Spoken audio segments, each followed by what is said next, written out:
We begin with the practice question paper number 5. This is available on the website of Edutel, which is edutel.nic.in. इस paper को कैसे आप download कर सकते हैं, इसके वीडियो का लिंक डिस्क्रिप्शन बॉक्स में मिल जाएगा, आप वहां से डाउनलोड कर सकते हैं।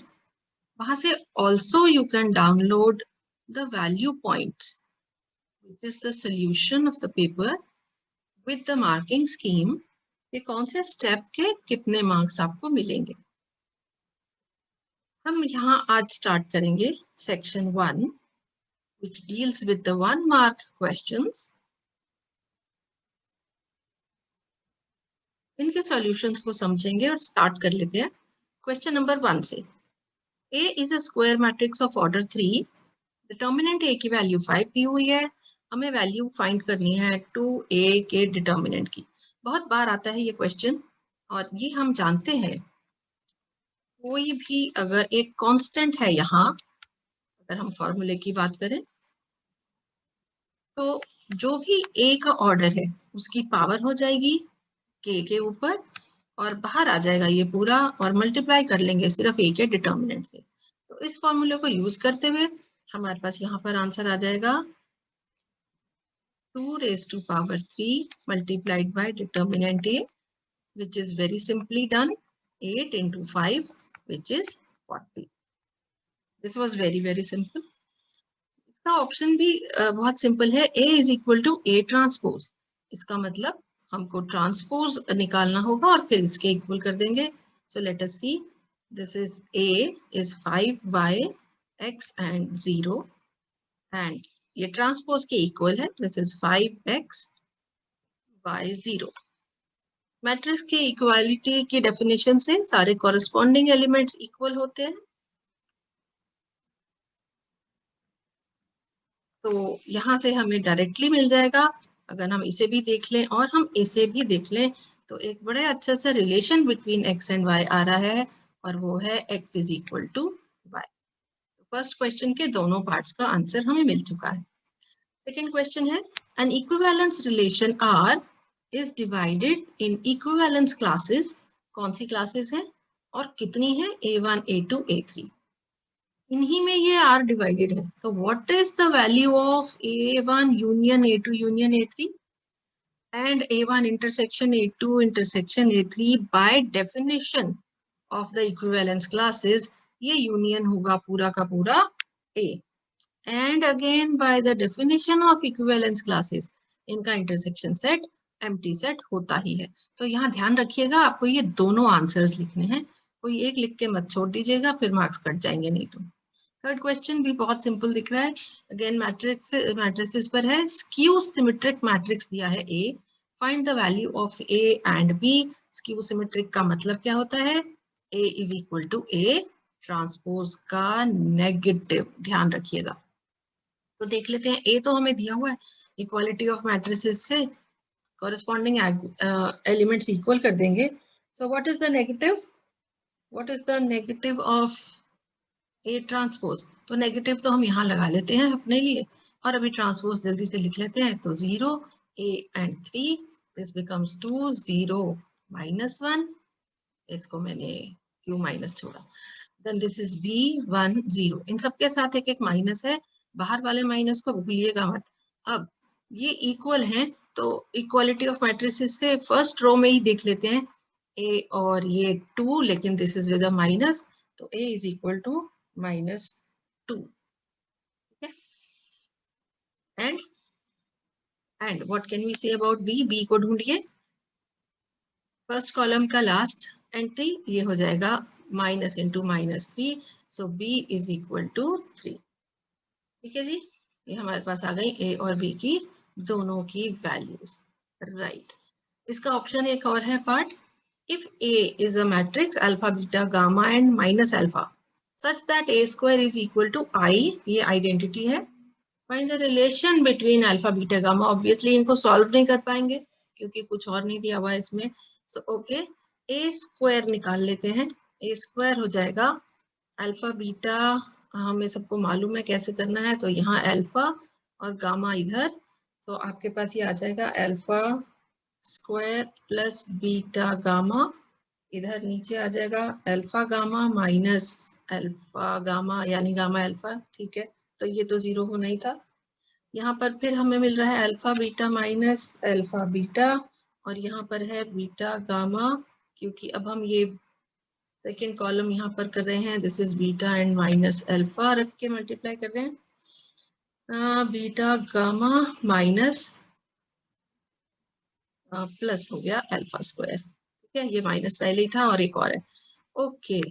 तो अब देखिए हमें क्या दिख रहा है कि यहाँ पर ये वाली टर्म तो जीरो हो ही रही है ना,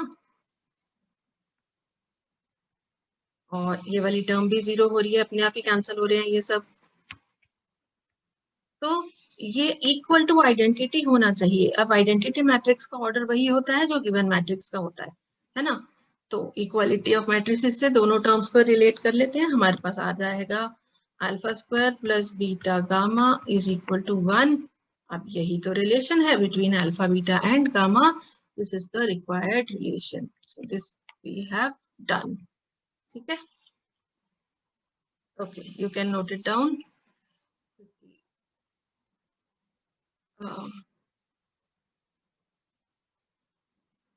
क्या मैं इसे इरेज कर दूं, बिकॉज ये इसके ऊपर आ गया इस क्वेश्चन के। आई होप ये क्लियर हो चुका है ना। सो क्वेश्चन नंबर 4, इसको भी देख लेते हैं साथ के साथ। ये है what is the property of relation if each element of A is related to itself. Oh, okay okay okay, relation में कोई एलिमेंट अपने आप से ही रिलेटेड हो, मतलब कि ए इज रिलेटेड टू इटसेल्फ यानी ए, तो इस प्रॉपर्टी को कहते क्या है, this is reflexive, easy, very simple, ठीक है। Fifth question, check if relation R in the set of real numbers defined as AB such that A less than B is symmetric। Okay, तो set of real numbers आपको लेना है। हमें पता है कि इसमें प्रॉपर ऑर्डर होता है नंबर्स का। ऑर्डर का मतलब है कि वी कैन से कौन सा नंबर किससे छोटा है, वी कैन से कौन सा नंबर किससे बड़ा है, and we can also see कौन सा किसके इक्वल है, बड़ा डिफाइंड होता है। तो अगर चेक करने के लिए हम कोई भी एक एग्जांपल ले लेते हैं, मान लीजिए 2 5। So let A equal to 2 and B equal to 5. Clearly, A comma B belongs to R, bracket में लिखेंगे, because क्यों, because A is less than B यानी कि 2 is less than 5, ठीक है। पर क्या B comma A belong करता है R को? So इधर लिख देती हूँ, but B comma A does not belong to R because 5 is not less than 2. Therefore, what can we say about this relation? Is it symmetric? Therefore, this is not symmetric. That should be the answer. Clearly, this relation is not at all symmetric. Okay? ये हमारा answer हो गया। Next question देखते हैं। Sixth है, suppose P and Q are two different matrices of orders. Okay, इन दोनों को मल्टीप्लाई करना है, P एंड Q का ऑर्डर क्या होगा? तो कंडीशन मल्टीप्लिकेशन की यही होती है कि ये दोनों सेम होने चाहिए, तो फिर आंसर का ये ऑर्डर होता है, यानी order of P cross Q हो जाएगा 3 into P। This is the answer. This was again a simple question. कुछ क्वेश्चंस देखिए सिंपल ही आएंगे जो जल्दी से डायरेक्टली हो जाएंगे, और कुछ क्वेश्चंस को टाइम लगेगा। All right, so we have come to the integration वाला क्वेश्चन नंबर 7। इवैल्यूएट बहुत ही सिंपल है, हम जानते हैं कि हमने यहाँ एक्स क्यूब को टी पुट कर देना है, तो 3x स्क्वायर dx हो जाएगा dt, एंड हमारे पास ये इंटेग्रल आ जाएगा 1/3, ये वाला 3 बाहर, इधर आके नीचे हो जाएगा जो 1/3 e raised to power t dt which is equal to 1/3 e raised to power t, जिसकी वैल्यू हम वापस पुट कर दें x क्यूब प्लस c। ये इसका आंसर होगा। तो कुछ क्वेश्चंस तो अब तक आप लोग को बिल्कुल बाय हार्ट लर्न हो गए होंगे बिकॉज ऑफ द रेपिटेशन, बार बार आते हैं और बहुत सिंपल है, तो आप अच्छे से कर सकते हैं। सिमिलरली ये वाला भी है, ये भी बहुत ही सिंपल दिख रहा है। e की पावर sin x है तो sin x को हम t पुट कर देंगे, cos x dx dt के साथ खत्म हो जाएगा। अब यहाँ इंपॉर्टेंट क्या है कि आप ये लिमिट्स को चेंज कर लें। तो ठीक है, देख लेते हैं। जब हमने sin x को t पुट किया तो cos x dx dt चला गया, ठीक है, खत्म। Now when x equal to pi by 2, t की वैल्यू क्या आ जाएगी? What is sin 90? This is 1. When x equal to 0, t will be 0.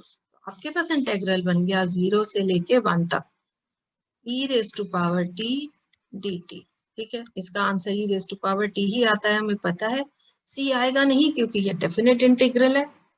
0 से 1 e raised to power 1 minus e raised to power 0। अब e की power 1 है तो वो e हो जाएगा, और किसी भी नंबर की पावर 0 से 1 कर देती है, तो ये आंसर है e माइनस 1। क्लियर हो गया? Right. Question number 8। A card is picked at random from a pack of 52 cards. Given that the picked card is queen, find the probability to be spade. Okay? तो अगर इसको आप event A मान लेते हैं और इसको इवेंट बी मान लेते हैं, तो इवेंट ए में कितने एलिमेंट्स हैं, कितनी क्वींस होती हैं 52 कार्ड्स में? 4। व्हाट अबाउट एन बी, कितने कार्ड्स होते हैं जो स्पेड्स हैं? सो 13। अब इन 13 में क्या कोई क्वीन होती है? Yes, A intersection B which is a queen of a spade. ठीक है, कितने हैं इसमें एलिमेंट्स? एक ही है केवल, right. So therefore so P हमको क्या निकालना है? P of, find the probability to be a spade, तो P ऑफ B, कंडीशन क्या है इसके ऊपर? A, picked card is queen. ठीक है, सो B अपॉन A, इसमें आ जाएगा n B intersection A upon n A। What is B intersection A? 1 and n A is 4, so 1 upon 4 is the answer.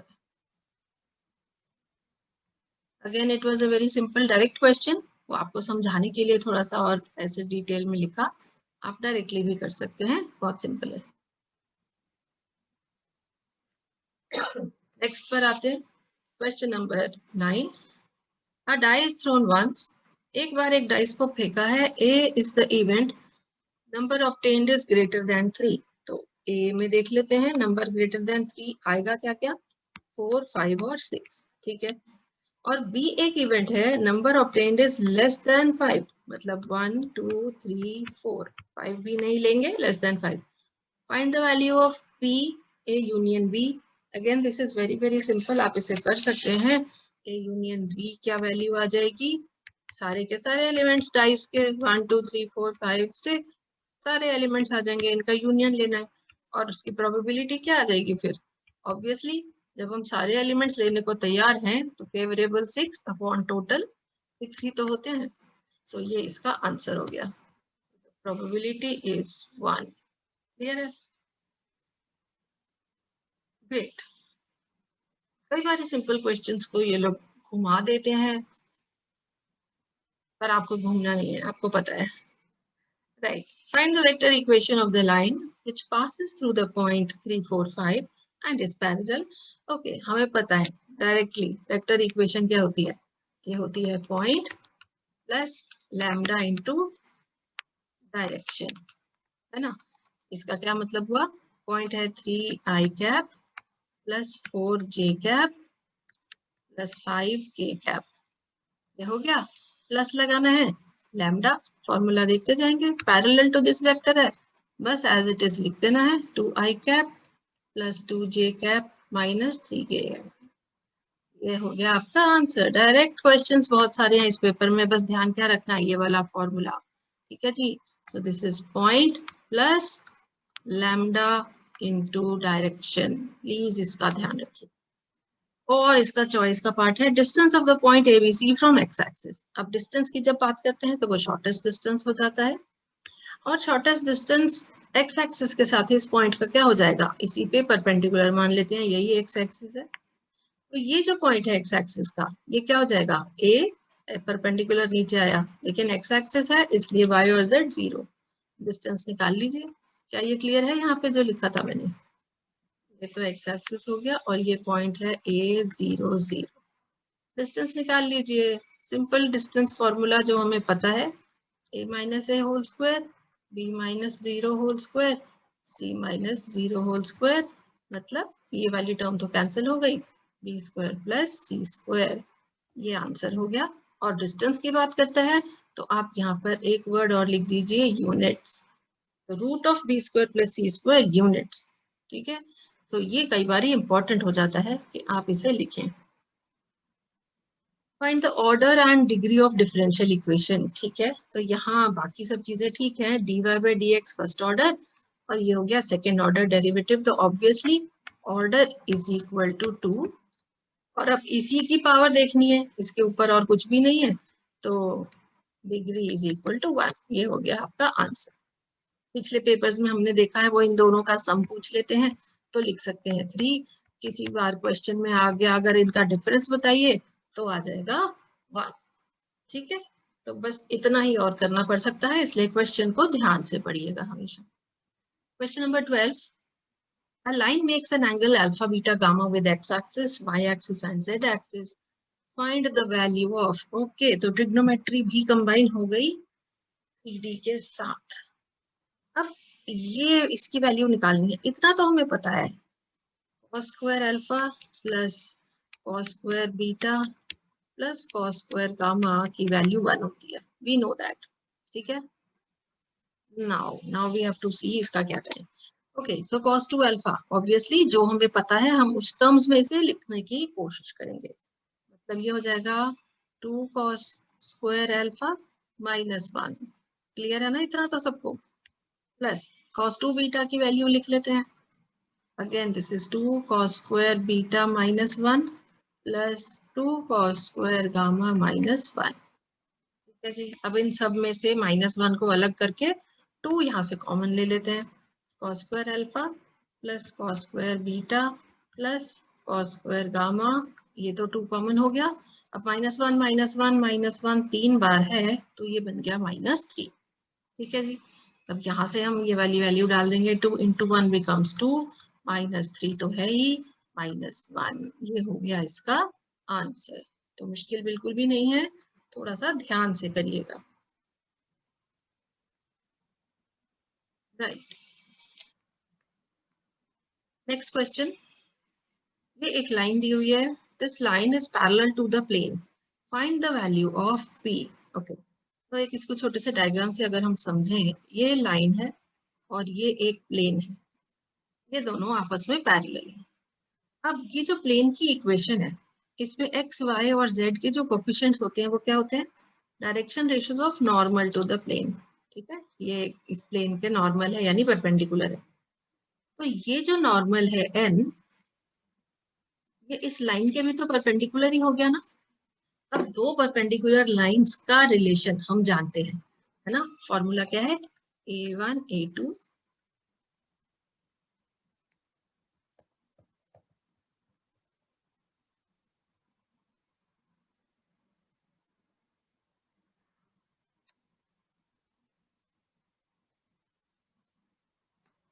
तो फॉर्मूला है a1,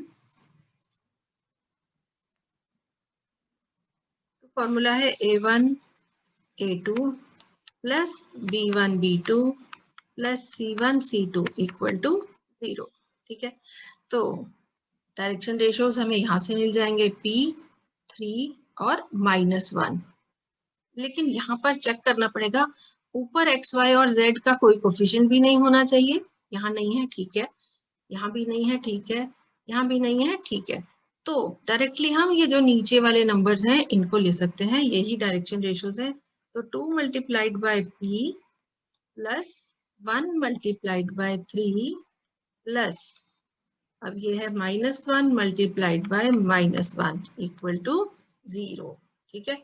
solve कर लेंगे और p की वैल्यू हमारे पास आ जाएगी, और ये क्या वैल्यू आ जाएगी, 3 + 1 = 4, so 2p is equal to -4 and this gives you p is equal to -2। तो सिंपल क्वेश्चन था, केवल इसे ध्यान से समझने की बात थी और इम्पोर्टेंट ये था एक्स वाई और जेड के कोफिशिएंट्स को चेक कर लीजिए। अब इम्पोर्टेंट क्वेश्चंस हैं ये दोनों 14th के दोनों ही पार्ट्स जो दिख रहे हैं, दोनों डेफिनेट इंटेग्रल्स के हैं, इवैल्यूएट करना है। अब ये जो पहला क्वेश्चन है ये कुछ ऐसी प्रॉपर्टी की हमें याद दिलाता है, -a से a f(x) dx। तो जब भी कभी ऐसा हो और 1 मार्क का क्वेश्चन है, चेक कर लो कि ये इवन फंक्शन है या ऑड फंक्शन है ना। और इसको चेक कैसे किया जाता है, हम पुट कर देते हैं या फाइंड कर लेते हैं value of f of -x। तो हम पुट करते हैं x की जगह पे -x, हमें मिलेगा -x का square multiplied by sine of -x। ठीक है, ऐसे ही होगा ना। अब देखते हैं सॉल्व करके, x square multiplied by minus of sine x आता है, उसको हम यहाँ लगा लें और ये आ गया माइनस ऑफ एफ एक्स। अब जैसे ही एफ ऑफ माइनस एक्स आ गया माइनस ऑफ एफ एक्स, हमें ये क्या मिल गया, ऑड फंक्शन। और ऐसे में हमेशा इंटेग्रल की वैल्यू होती है 0। तो ये जरूर याद रखिएगा। ठीक है, हो गया क्लियर। सिमिलरली इस चॉइस पार्ट पर भी एक प्रॉपर्टी लगेगी और वो प्रॉपर्टी है integral from a to b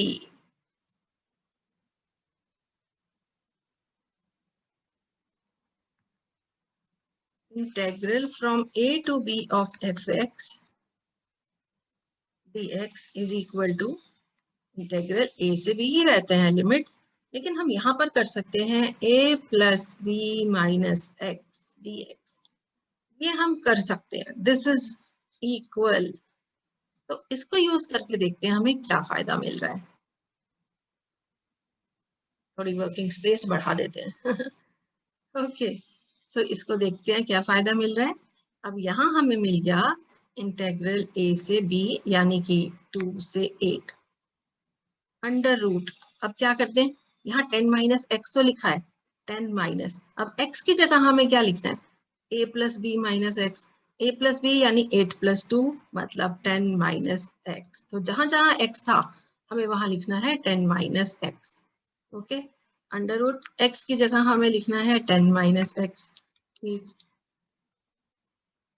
plus under root 10 minus फिर x की जगह आ जाएगा 10 माइनस एक्स और ये हो गया dx। और अब इसे फिर से सॉल्व कर लेते हैं थोड़ा और। ये हमारे पास आ गया 2 से लेके 8 तक, 10 और 10 हो गए cancel, under root of x upon under root of 10 minus x plus under root of x dx। ठीक है जी, तो ये भी आ गया हमारे पास हमारा इंटेग्रल i, है ना। और ये भी हमारे पास गिवन इंटेग्रल जो था हम उसको भी आई लेट कर सकते हैं। तो हमारे पास क्या आ गया, हमारे पास आ गया दो वैल्यूज है आई के, हम इन्हें ऐड कर लेते हैं। ठीक है जी, दोनों आईज को ऐड कर लेते हैं। क्यों, आप देख रहे हैं यहाँ न्यूमरेटर रूट 10 माइनस एक्स है और यहाँ न्यूमरेटर रूट एक्स है, डिनोमिनेटर में यही तो दो टर्म्स है, तो इनको ऐड कर लेते हैं। हमारे पास आ जाएगा 2i is equal to, limits तो चेंज नहीं होती हैं, 2 से लेके 8 तक under root x plus under root 10 minus x whole upon वही का वही under root x plus under root 10 minus x. Denominator तो सेम ही रहता है। और अब न्यूमरेटर और डिनोमिनेटर दोनों हो गए कैंसिल, और इनके कैंसिल होते ही हमें क्या मिला, इंटेग्रल 1 यानी कि केवल इंटेग्रल ऑफ dx। लिमिट वही है 2 से 8, ये हो जाएगा x की लिमिट 2 से 8। ठीक है, so 2i is equal to, limit डाल दीजिए 8 माइनस 2 यानी कि 6। तो i की वैल्यू क्या मिल जाएगी हमें, i इज इक्वल टू 3। सो हमारे इंटेग्रल की वैल्यू है 3 and this is the answer. बड़े ध्यान से देखिएगा, इंटरेस्टिंग प्रॉपर्टी। केवल हमने ऐड कर दिया है दोनों को, दोनों इंटेग्रल्स को, और फिर उसके बाद हमने ये देखा कि न्यूमरेटर और डिनोमिनेटर कैंसिल आउट हो गए। ठीक है, क्लियर है, चलें आगे। ऑल राइट, लास्ट 2 क्वेश्चंस हैं सेक्शन 1 के हमारे पास। Question number 15, find the area bounded by the curve y is equal to x square, x axis lines x equal to -1 and 1। ठीक है, so let us see, y is equal to x square, हमारा x axis हमारा x axis के about तो हमें integral निकालना है, और y equal to x square का मतलब होगा डायग्राम कुछ ऐसा बनेगा। ठीक है, तो this is y equal to x square, ये लाइन हो गई -1 और ये हो गई 1। ऑब्वियसली ये वाला सारा जो शेडेड एरिया है वो आपको निकालना है। तो रिक्वायर्ड एरिया, अब लेफ्ट हैंड साइड में तो हम निकालते नहीं, हम सिर्फ फर्स्ट क्वाड्रेंट में निकालते हैं, तो 2 मल्टीप्लाइड बाय, अब x की वैल्यू 0 से 1 ही जाएगी, ओरिजिन से लेके 1 तक, और कर्व की वैल्यू क्या है, y की वैल्यू जब हम इसमें डाल देते हैं x स्क्वायर dx। ठीक है, सो 2 एक्स स्क्वायर का इंटीग्रल हो गया x³ / 3, और वैल्यू निकाल लेंगे इसकी फ्रॉम 0 to 1। ऑब्वियसली ये आ जाएगा 2/3 स्क्वायर यूनिट्स, स्क्वायर यूनिट्स जरूर लिखिएगा, 2/3 स्क्वायर यूनिट्स। ठीक है, क्लियर है, बहुत सिंपल है, बस डायग्राम एक बार ध्यान से देख के बना लीजिए, और ये देख लीजिए कि फिगर कहाँ सिमेट्रिक है। अगर सिमेट्रिक है तो हम 2 से मल्टीप्लाई कर देंगे, सिमेट्रिक नहीं है तो फिर पूरा लेना होगा, और वो आपको देखना होगा डायग्राम बनाने के बाद। राइट, इसका चॉइस वाला क्वेश्चन देख लेते हैं जल्दी से। Find the area bounded by the curve x equal to y square, अब की बार लेना है y एक्सिस। ठीक है, फिर 2 लाइंस है y equal to 3 and y equal to 4। ठीक है, तो फिर अगेन सबसे पहले हम for best results we need to make a diagram. ये y एक्सिस, x एक्सिस, और अब की बार कर्व है x equal to y square, तो ये डायग्राम कुछ ऐसा बनेगा। Of course it will touch the origin, so this is x equal to y square। अब हमें कहां से कहां तक चाहिए, y is equal to 3 and 4 के बीच में। ठीक है, और y एक्सिस के बीच का एरिया, तो ये एरिया हमें रिक्वायर्ड होगा, ये इंटीग्रल चाहिए। सिंपल इंटीग्रेशन है इसमें भी, इंटीग्रल फ्रॉम 3 to 4, y की वैल्यू डाल देंगे, क्या मिलने वाली है हमें, मतलब x की वैल्यू डाल देंगे क्योंकि dy तो डालना है, दिस इज y स्क्वायर। ठीक है, अगेन वेरी सिंपल, 1/3 कॉमन आ जाएगा, y³ from 3 to 4, and what do you get, 1/3 तो ये है ही, y यानी 4 की पावर 3 64 माइनस 3 की power 3 27, this becomes 37/3 square units. तो प्लीज ध्यान रखिएगा, स्क्वायर यूनिट्स वर्ड लिखना है, जहां डिस्टेंस हो वहां यूनिट्स वर्ड लिखना है, और डायग्राम्स बनाकर देख लीजिए, चेक कर लीजिए। ठीक है,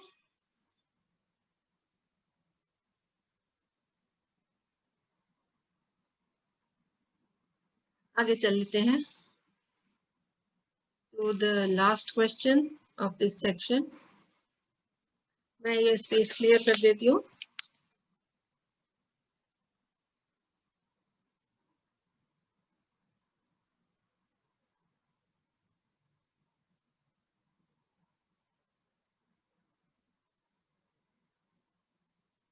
Okay. So for what value of n will the following line be a homogeneous differential equation? ठीक है, तो homogeneous differential equation में हमें पता है कि x और y की टोटल जो पावर्स होती हैं वो बिल्कुल सेम रहती हैं। तो अगर हम सारी टर्म्स को एनालाइज कर लें, तो एनालिटिकली ही हम इसे देखेंगे, हमने इसमें सोल्यूशन कुछ नहीं और करना है। तो एनालिटिकली मतलब हम एनालाइज कर रहे हैं, x की पावर 3 है, नीचे भी सम टोटल 2 and 1 का 3 है, यहाँ भी 1 and 2 3 है, सो n be equal to 3, यही एक लॉजिक है, और कोई ऑप्शन पॉसिबल ही नहीं है। तो क्लियर है बिल्कुल डायरेक्टली। तो आप ये देखिए, एक क्वेश्चन टाइम लेता है तो दूसरा उस टाइम को कवर अप कर देता है। प्लीज आपको उस बात का ध्यान रखना होगा कि अपनी स्पीड जरूर मेंटेन रखिएगा पेपर के समय। ठीक है, ओके, अगला भी इसका सिंपल पार्ट दिख रहा है, find the integrating factor. Integrating factor है तो मतलब इसे लीनियर में पहले चेंज कर लेते हैं। तो ये हो जाएगा dy by dx, इसके साथ जो भी कुछ है उससे डिवाइड कर दीजिए, plus 1 upon x log x into y is equal to 2 log x upon x log x। ठीक है, ये कैंसिल हो जाएगा, लेकिन हमें उससे कुछ मतलब नहीं है। इंटीग्रेटिंग फैक्टर निकालने के लिए सिर्फ इसका इंटीग्रेशन चाहिए e की पावर में, है ना। So integrating factor is equal to e की पावर इंटेग्रल p dx, मतलब e की power integral dx upon x log x। और ये हमें पता है, log x को हम यहाँ t पुट कर देंगे, 1 अपॉन x dx, मतलब dx अपॉन x की वैल्यू तो फिर dt हो जाती है, और ये हमारे पास आ जाएगा e की power integral of dt upon t, which is e की पावर इंटेग्रल, तो हो गया log t। अब वापस वैल्यू पुट कर दें इसकी, इधर आ जाए, तो integrating factor is equal to e की पावर log ऑफ, अब e और log वैसे कैंसिल हो जाता है, तो सिर्फ ये t बचेगा, and what did we put as t, it was log x। तो ये इसका आंसर हो गया, e की पावर जस्ट, सॉरी सिर्फ t है ना, just log x is the integral factor, just t, so just log x is the answer. And this completes section 1 of sample practice paper number 5. I hope it was very clear to everyone.